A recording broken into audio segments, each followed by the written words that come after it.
শীতলা পুজো। আর আমাদের পাড়ায় এই শীতলা পুজোটা অনেক বড় করে হয়। আর আমরা বেরিয়েছিলাম 1 তারিখ একটু পুজোর জিনিসপত্রগুলো কেনাকাটি করে নেওয়ার জন্য। তো চলো একেবারে আবার কাল দেখাচ্ছি তোমাদের।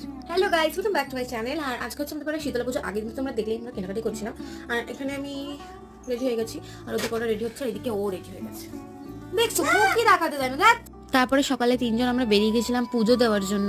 আর মা যেহেতু আগের দিনকে জবার মালাটা কিনে রাখিনি, তাই জন্য আজকে সকালেই আমরা কিনে নিচ্ছিলাম। আর এইদিকে দেখো রাস্তায় যেতে যেতে মাসি ওদের সাথে দেখা হয়ে গেছিল। আর ওইদিকে যে কি বড় লাইনটা পড়েছিল তোমাদের আমি দেখাবো। অত সকালবেলা 8টার সময় বেরিয়েও এতটা লাইন পড়ে গেছিল।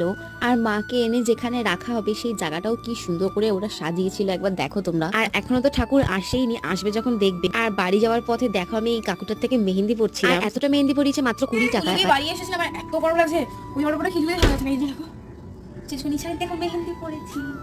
ওদিকে মাও জামা চেঞ্জ করে নিয়েছে, শাড়ি পরেছিল, চেঞ্জ করেছি। নেক্সট বার দেখার জন্য আমার চ্যানেলটা